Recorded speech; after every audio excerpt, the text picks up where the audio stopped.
Hello mga abyan, umpisa na ako ng luto ngayon. Short order lang tayo ngayon kasi mula kahapon wala dito yung amo kong babae at lalaki. Kaya ito nang lulutuin natin ngayon. Konting shrimp. Rubian ang tawag dito sa Arabic. Ayan. So ang gagawin natin, na-prepare ko na lahat. Ang lulutuin ko, pati yung mga ko. Yung mga baharat ko. Ilalagay ko. Prepare ko na lahat. Ito yung kanin ko, nasuko na rin.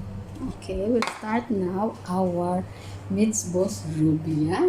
Mitzvos shrimp, mitzvos. Usually, pag ako magluto, yung una ko talaga ay yung basa. Yung onion without oil. Paanin ko muna yan dyan. Patuyuin. Kasi maraming onions.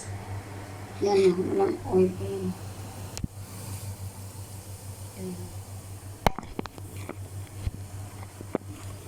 Yan na guys, so pag ganito na yung onion ko, saka ko ilagyan ng oil. Ang required dito sa mitzvos na ito maraming oil kasi para malambot, masarap yung ating rice mamaya. Yan na mga gan, pag ganyan na siya, saka ko ilagay yung aking garlic. Ilagay ko si garlic mo. Magkawin na siya sa brown.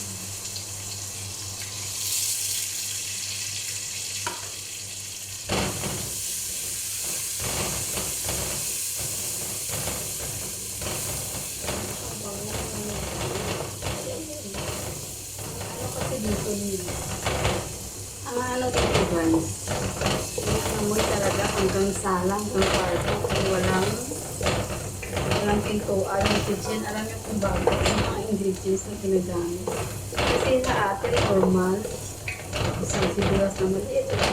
Ito sa kanila talaga buong sibuyas na malaki or maliit or medium size yung tatlo o dalawa. Saka yung ano talaga, yung garlic, isang buong ano talaga. Ngayon alam mo para bumango ito, alam ka.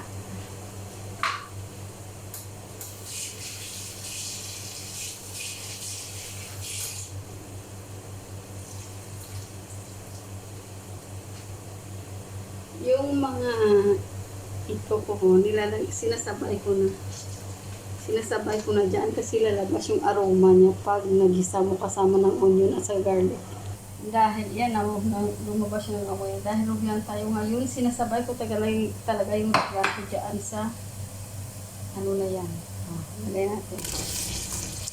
Para makuha yung amoy ng rubian na yan. So, isabay ko dyan sa aking garlic at saka onion at saka sa mga malalaki kong ingredients or spices bago ko ilagay yung tamat at saka ito. Kasi gusto ko talaga makuha yung amoy ng rubian ng hipon. Kasi malangsa dyan ito, hindi ka marunong.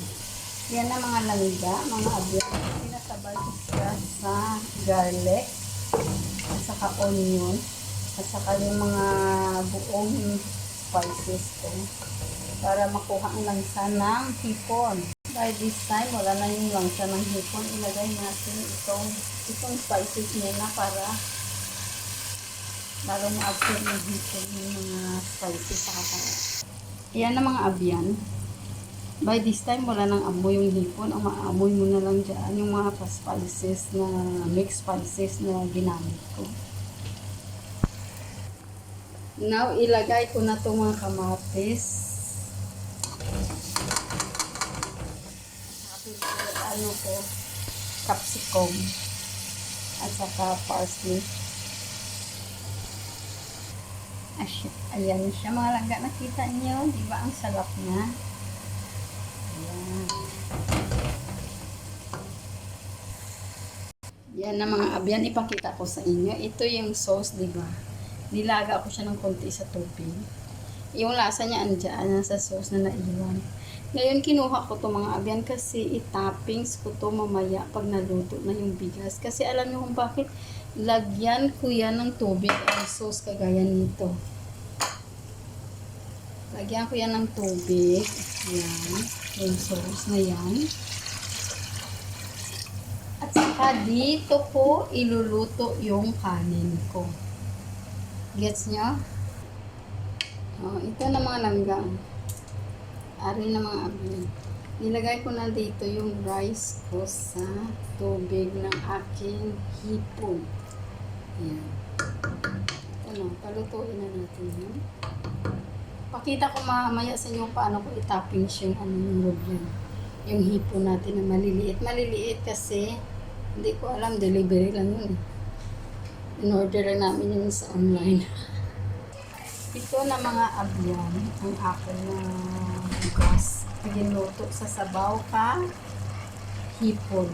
May hipon ko pero okay lang. Karon ibutang ko na ni ang hipon sa, ilagay ko yung hipon sa taas dito. Yan. Alam niyo kung bakit? Para pag nag-serve kayo ng kanin. Katulad niyan. Malaki man o maliit yung hipon nyo, kailangan ganito. Para pag nag-serve kayo ng kanin mamaya, makikita nila ang hipon dyan. Itatoppings nyo rin yung hipon nyo sa taas ng kanin pag nag-serve kayo mamaya. Kita nyo? Ngayon kasi pag hindi nyo kinuha yan at isabay nyo sa kanin dito, ay maghanapan kayo ng hipon, lalo ng ganito kaliit. Mabuti sana kung malaki. Kaya ito ang style ng tips lang to ha, disclaimer, yung sa akin, ganito ako magluto. Para pagka-serve ko sa platter na malaki, yung aking hipon andyan din sa tuktok sa taas. Ilalagay ko rin yan. Mamaya, iscoop ko to, tapos kanin, tapos ilagay ko to sa taas ng serving dish. Anyway, thank you for watching and bye-bye!